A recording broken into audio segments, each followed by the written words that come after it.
Hi again everyone, this is Kamau. Welcome back to my channel. If you haven't already done so, please subscribe. Today I'm going to be looking at the 12 things that I love about men. Now if you are my Facebook friend or if you know me in real life, you know that I'm always bigging up men, black men in particular, and always trying to make them feel that they are loved, they are special, they are needed. So I was thinking, let me make a list, of all the qualities that I look for in a man, things that I really love about men. These are not in any particular order. So number one, well, maybe this one is really number one. And if you know me, you know exactly what I'm about to say, right? If you know me, you know what number one is going to be. I love a man's chocolate skin.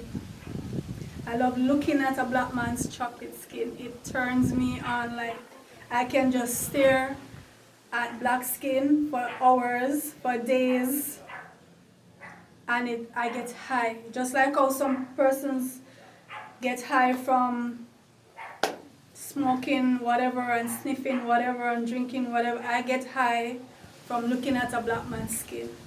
It's so gorgeous. It's, oh my God. I need to start. I need to go on to number two. Number two, masculine energy. Just that power and that strength that a man has. Very different. Now we know women are strong, but in a feminine way. The strength of a man, his masculine strength is of a different nature. And I really love, that masculinity that allows the man to be the protector, the one to make sure that everything is safe and you feel safe in his presence, as well as the provider. Now I know that today men aren't the only providers because women go out to work, women are employed in women have their own business, right? I am in that category as well.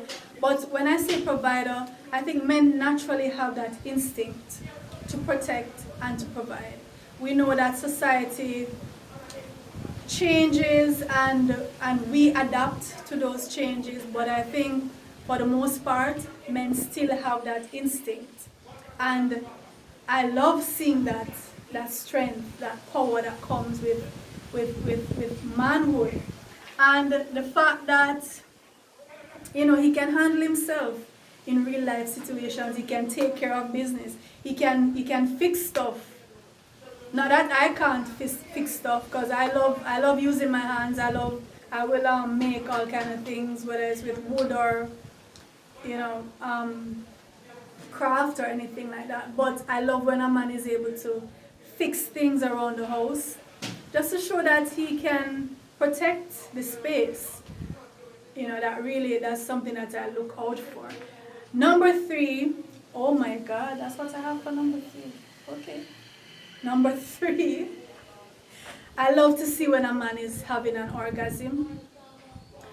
It's something that is, when he gets to the point where it's uncontrollable and there's just this power that comes with it. It is really, I love to see it. I love to see when his face is just grimacing and, you just see the intensity of the moment. That is really something that I love to experience. I love looking at him in that moment and knowing that I was responsible, at least halfway responsible, for bringing him to that moment. That makes me feel really good, and it's something I love to see. Number four, I love looking at men, the way they walk, the way they move, the grace. I think black men just have a grace about them, and especially not that I'm discriminating against short men, but I like tall men. And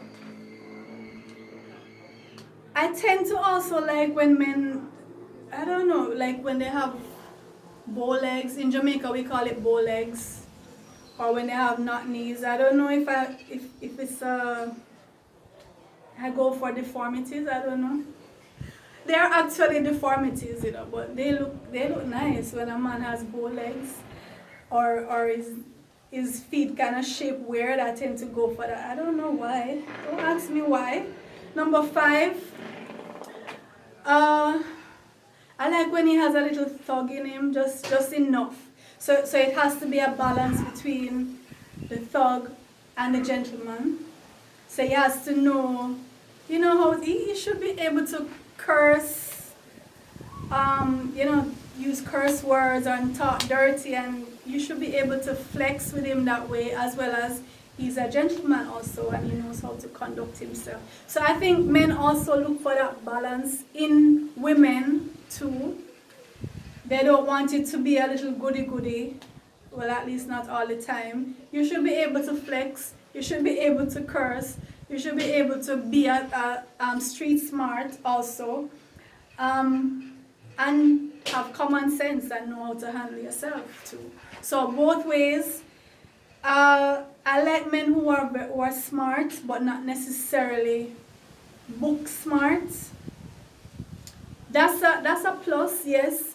But to me, world smart is trumps book smart. When he's able to use his common sense to get around. That to me is more important than cramming all this knowledge into your head and then you can't function in real life. So I love the thug, I love the gentleman, put them together, and that's a perfect man for me.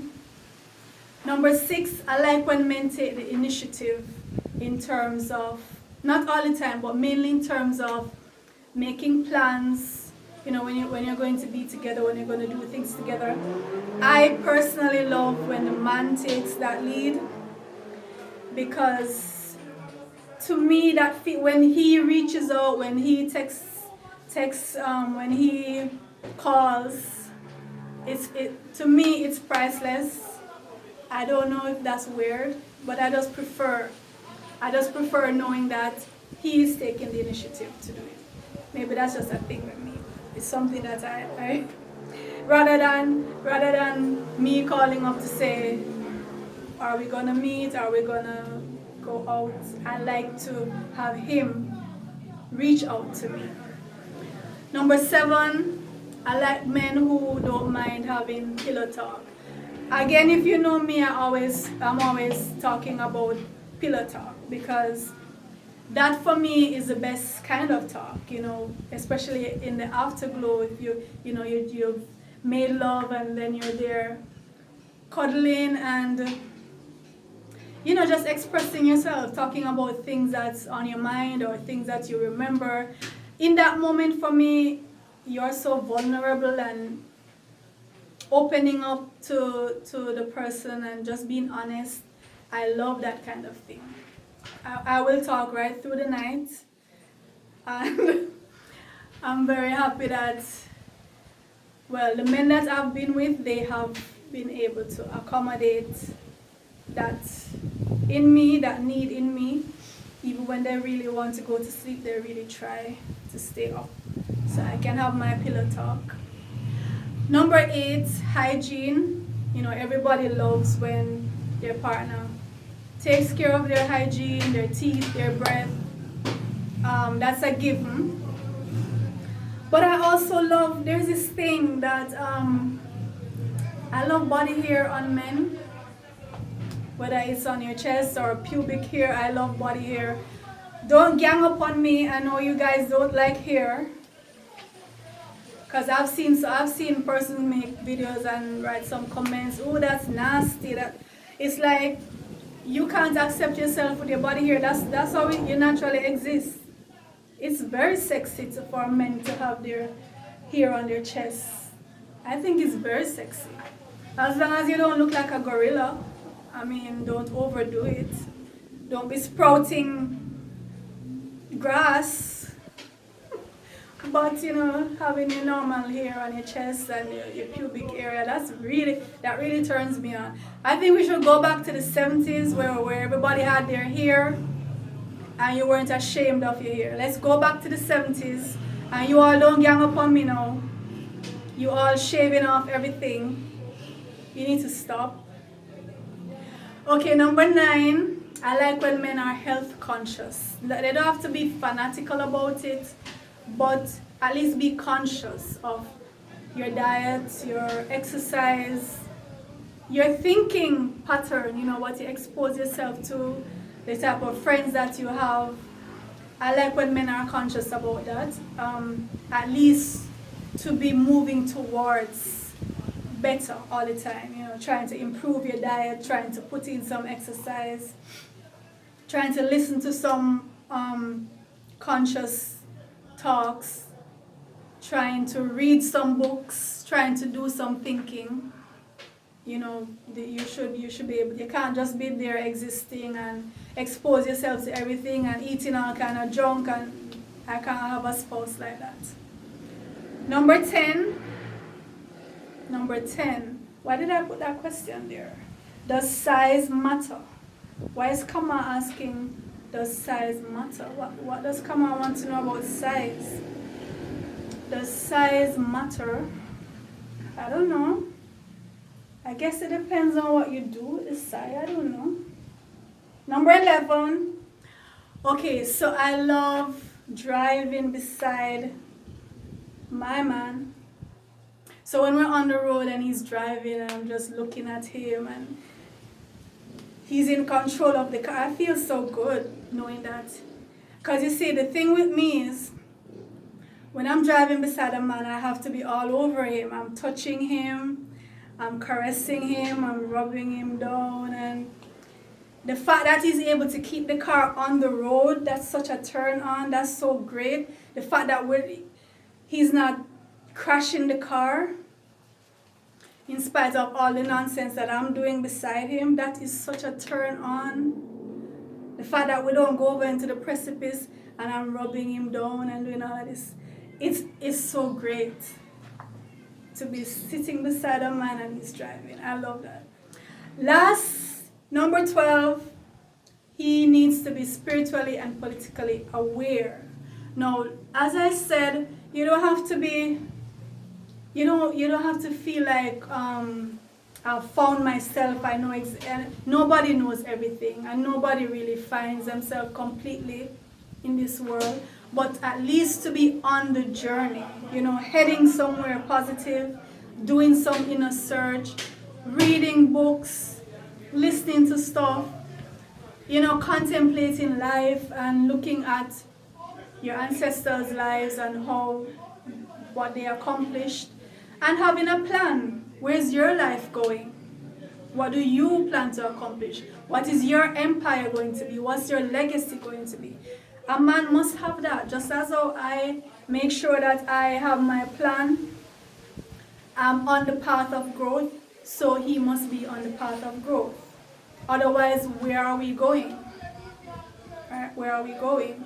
So that's very important. So fellas, if while I was talking, you were saying to yourself, hold on, this sounds like me, this sounds like Kamau is talking about me. All these points, you're checking off. What I want you to do, fellas, if you know that I was talking about you, you need to comment and say, Kamau, I'm the one you've been waiting for all your life.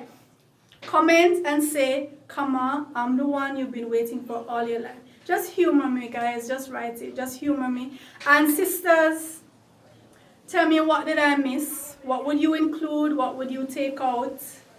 What are some of the qualities that you look for in a man? Comment and let me know what you think. And thanks for joining me. Please subscribe, like, and share.